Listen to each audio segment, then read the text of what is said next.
अगर आपकी किस्मत सोई हुई है और आपको लगता है कि आपके भाग्य में ताला लग चुका है, तो आइए हम बताते हैं कि आपकी सोई हुई किस्मत यानी भाग्य में लगा हुआ ताला ज्योतिष की चाबी से कैसे खुल सकता है। नमस्कार, मैं ज्योतिषी आर्य सोनी पिछले 40 वर्षों से यंत्र मंत्र तंत्र रत्न दान दक्षिणा पूजा पाठ होम हवन जप तप एवं रुद्राक्ष के जरिए लोगों की समस्या का समाधान करता आ रहा हूँ।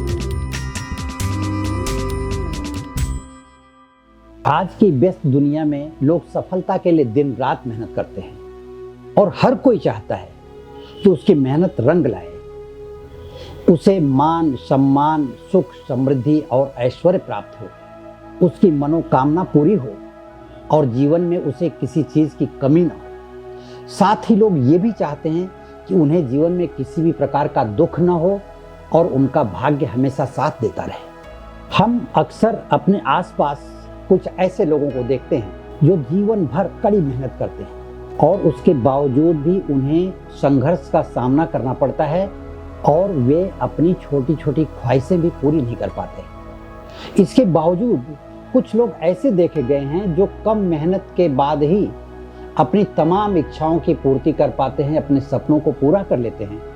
तो ऐसा लगता है कि क्या भगवान सिर्फ उनके लिए ही बने हैं। ऐसी परिस्थितियों में एक चीज तो है जो व्यक्ति को सफलता और असफलता की ओर ले जाती है, वह है आपकी जन्म कुंडली में 9 ग्रहों का प्रभाव।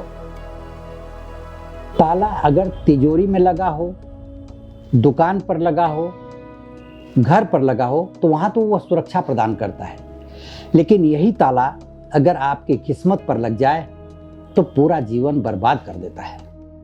ज्योतिष विज्ञान सही समय पर अपने उपायों द्वारा किस्मत के बंद ताले को खोलने में मदद करता है। किसी भी इंसान की किस्मत कितनी ही खराब क्यों ना हो, उसकी जिंदगी में एक ऐसा समय आता है कि उस समय का उस इंसान को पता चल जाए, वही समय उसकी किस्मत पर बंद ताले की चाबी बन सकती है। तो आइए जानते हैं कौन से ग्रह के कारण आपकी किस्मत पर ताला बंद हो जाता है और किस उपाय से उस ताले को खोला जा सकता है। इस वीडियो में आप देखें। जन्म कुंडली में 10वें भाव का स्वामी यानी कर्म का स्वामी शनि या गुरु वक्री होकर के यदि 9वें भाव में बैठ जाते हैं तो ऐसे व्यक्ति का भाग्य चमकने में देर नहीं लगती। और वहीं इसके विपरीत यदि कर्म भाव के स्वामी अष्टम में बैठ जाएं, द्वादश में बैठ जाएं, तो ऐसे ही व्यक्तियों के भाग्य के द्वार पर ताले बंद हो जाते हैं।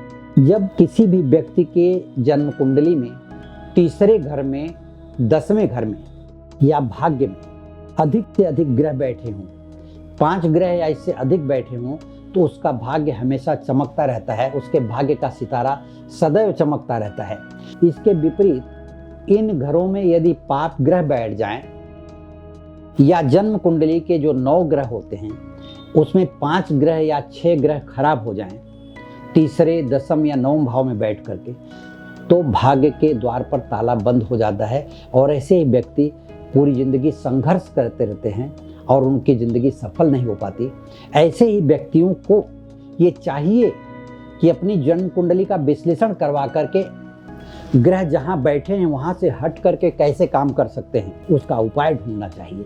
जन्म कुंडली में भाग्य के द्वार पर जब ताला बंद हो जाता है उसकी पहचान ऐसे होती है कि जो पाप ग्रह हैं वह कहाँ बैठे हैं आपकी कुंडली में। जैसे मार्केश की दशा चल रही हो और मार्केश पाप ग्रह हो, धनेश की दशा चल रही हो, धनेश पाप ग्रह हो, इनकम के घर में बैठा हुआ ग्रह पाप ग्रह हो, या उस पर नीच की किसी ग्रह की दृष्टि पड़ रही हो, वह किसी क्रूर ग्रह के साथ हो, इजी मनी के कारक का ग्रह 8वें घर में बैठ गया हो, तो इजी मनी कभी नहीं आएगा, आपके भाग्य का द्वार नहीं खुलेगा। तो ऐसी परिस्थितियों में ग्रहों की स्थिति देख करके ही अपने भाग्य के द्वार का ताला खुलवाया जा सकता है किसी विद्वान ज्योतिषी के द्वारा। होम हवन पूजा पाठ जप तप यंत्र मंत्र रत्न दान दक्षिणा, इन्हीं उपायों से बंद भाग्य के द्वार खुलते हैं। इसके लिए आपको चाहिए कि जन्म कुंडली का विश्लेषण किसी अच्छे व्यक्ति से करवाकर, अच्छे ज्योतिष से करवा करके अपने भाग्य को देखें कि वह कब खुलेगा, कैसे खुलेगा। और मैं आपको बताता हूं कि कुछ लोगों को आपने देखा होगा कि अचानक उनके भाग्य चमक जाते हैं। तो जैसे किसी की जन्म कुंडली में राजयोग है, लेकिन जब राजयोग कारक ग्रह की दशा आएगी तभी उसको राजयोग मिल सकता है। लेकिन राजयोग जन्म कुंडली में है और अकारक ग्रह की दशा चल रही है तो भाग्य का द्वार हमेशा बंद ही रहेगा। जबकि वह व्यक्ति देखेगा कि हमारे जन्म कुंडली में गज केसरी योग है, हंस नाम का राजयोग है, और भी राजयोग हैं अलग अलग प्रकार के, लेकिन राजयोग का फल नहीं मिल रहा है। तो फल उसे तब मिलेगा जब उस ग्रह की दशा आएगी। तो उस ग्रह की दशा अगर नहीं भी आती है, लेकिन उस ग्रह की दशा हमें प्राप्त करनी है, तो जिस ग्रह की दशा चल रही है उस ग्रह को हम दबा करके उपायों के द्वारा उस ग्रह के प्रभाव को कम करके जिस ग्रह की दशा हमें चाहिए अपने राजयोग के लिए, उस ग्रह की दशा को हम बढ़ाएं, उस ग्रह के प्रभाव को बढ़ाएं। क्रूर ग्रह के कारण या नीच ग्रह के कारण या पाप ग्रह के कारण जो हमारा समय खराब हो गया है, वह खराब समय का प्रभाव हमारे ऊपर न पड़े, बल्कि अच्छे ग्रह का प्रभाव हमारे ऊपर पड़े। जैसे धूप में छतरी लगा लेना, धूप में चल रहे हैं, दूर जाना है तो गाड़ी में बैठ जाना। धूप है लेकिन आपने उसका इंतजाम कर लिया, धूप को आपने हटाया नहीं लेकिन उसका इंतजाम आपने कर लिया। इस तरह से ग्रहों के उपाय भी किए जाते हैं और कोई भी ऐसा ग्रह नहीं है जिसका उपाय न किया जा सके। कौन से ग्रह को कहाँ से काम करवाना है, किस ग्रह को नवम भाव में काम करवाना है, किस ग्रह को दसम भाव में लाना है, किस ग्रह को लग्न में लाना है, किस ग्रह को धन भाव में लाना है, यह विद्वान ज्योतिषी के ऊपर निर्भर करता है कि वह उसको किस उपाय के द्वारा, किस रत्न के द्वारा, किस मंत्र के द्वारा, किस पूजा के द्वारा किसके प्रभाव को कम करे और किसके प्रभाव को बढ़ाए, जिससे आपकी जिंदगी सुखमय बन सके और आपके किस्मत के द्वार पर जो ताला बंद है वह खुल सके। अब मैं आपको कुछ उपायों की तरफ लेकर के चलता हूं, जो ज्योतिषी उपाय हैं जो किस्मत के बंद ताले को खोलते हैं। ग्रहों की स्थितियों को देखते हुए उनके रत्न धारण किए जा सकते हैं। जैसे गुरु को प्रबल करके, अगर भाग्य का मालिक गुरु है, धन में बैठा हुआ तो भाग्य से धन आएगा, तो उसमें आपको गुरु के रत्न की जरूरत पड़ती है। लेकिन गुरु के रत्न के साथ और कौन सा रत्न पहनना चाहिए यह आपकी जन्म कुंडली पर निर्भर करता है। तो उसके साथ माणिक पहनना चाहिए कि उसके साथ मोती पहननी चाहिए कि और कौन सा रत्न पहनना चाहिए। यदि शनि कारक ग्रह आपके भाग्य के ताले को खोल सकता है, शनि के रत्न के साथ और कौन सा रत्न पहनना चाहिए ताकि शनि अपना विपरीत प्रभाव न दे सके, आपको अच्छा सकारात्मक प्रभाव दे, तो आपके भाग्य के द्वार पर जो ताला बंद है वह खुल सकता है। बुध ग्रह अगर भाग्य का कारक है, बुध ग्रह धन का कारक है, तो बुध के ग्रह के रत्न या उसके लिए रुद्राक्ष धारण किया जाना चाहिए। लेकिन यह मैं इस वीडियो में इसलिए नहीं बता पा रहा हूं आपको क्योंकि मैं आपकी जन्म कुंडली देख नहीं रहा हूं, क्योंकि अकारक ग्रह कारक ग्रह के साथ बैठा होगा, मारक ग्रह अच्छे ग्रह के साथ बैठा होगा, पाप ग्रह अच्छे ग्रह के साथ बैठा होगा, भाग्य का कारक किसी नीच ग्रह के साथ बैठा होगा। तो हमें वो विश्लेषण करके ही आपके जिंदगी में रत्न के द्वारा आपके भाग्य को खोला जा सकता है। किस्मत को बदलना कोई बड़ी बात नहीं है, किस्मत किसी भी क्षण बदली जा सकती है, लेकिन जरूरत है तो सिर्फ आपकी जन्म कुंडली को देखने की।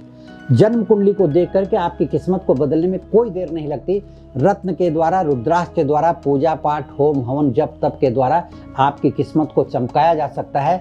देखिए, ये जो 9 ग्रह हैं उसके साथ और भी नक्षत्र होते हैं। सबसे पहली बात ये होती है कि जन्म कुंडली को देखते समय कौन सा ग्रह किस नक्षत्र में बैठा है, किस प्रकार का प्रभाव देगा, कितना प्रभाव देगा, किस नक्षत्र में न बैठने वाला। जैसे गुरु है, हम गुरु का उदाहरण ले रहे हैं, गुरु पुनर्वसु नक्षत्र में बैठा है, पुष्य नक्षत्र में बैठा है, तो वह अच्छा प्रभाव देगा। लेकिन अब वह किस घर में बैठा है, उस घर में कौन सी राशि है, वह किस नक्षत्र में उदित हुई है, लग्न के उदय के समय कौन सी राशि कहाँ स्थित है, उस समय कौन सा नक्षत्र कब उदय हो रहा है, कब अस्त हो रहा है, कब मध्य पर है, उसका चढ़ाव उतार बगैर देखे कोई भी उपाय बता पाना संभव नहीं है। लेकिन मंत्रों के द्वारा आप अपने जीवन को बदलने की कोशिश कर सकते हैं। मंत्र से अपने भाग्य के द्वार के ताले खोल सकते हैं, लेकिन मंत्र भी कौन सा पढ़ना चाहिए, कौन सा नहीं पढ़ना चाहिए, किस ग्रह के मंत्र को जप करें, ये सब आपकी कुंडली पर निर्भर करता है।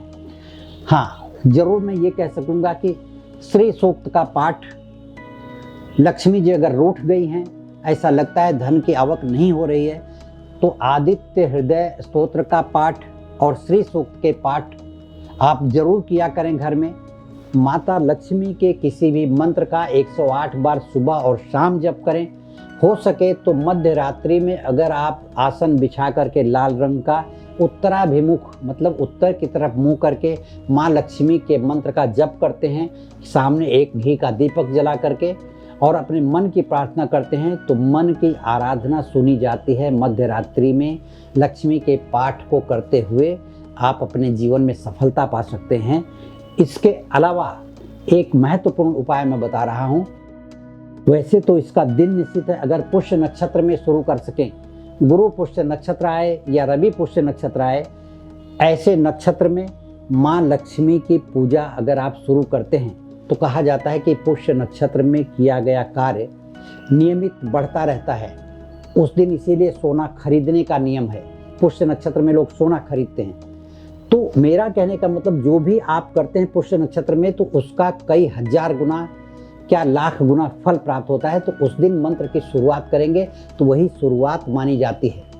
तो यह आपके जीवन में सुखमय स्थिति लाने के लिए कुछ हमारे द्वारा दिए गए उपाय हैं, इन्हें आप करें। इसके अलावा बगैर जन्म कुंडली का विश्लेषण करवाए मुझे लगता है कि कोई रत्न आपको धारण नहीं करना चाहिए।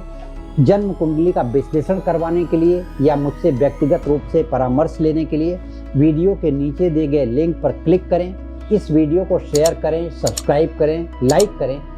इसके अलावा आपके जीवन में कोई भी समस्या हो, हमारे कमेंट बॉक्स में आप अपनी समस्या लिख करके भेजें, ताकि आने वाले समय में मैं आपको वीडियो बना करके दे सकूं, जिससे आपकी समस्या हल हो सके। नमस्कार, धन्यवाद।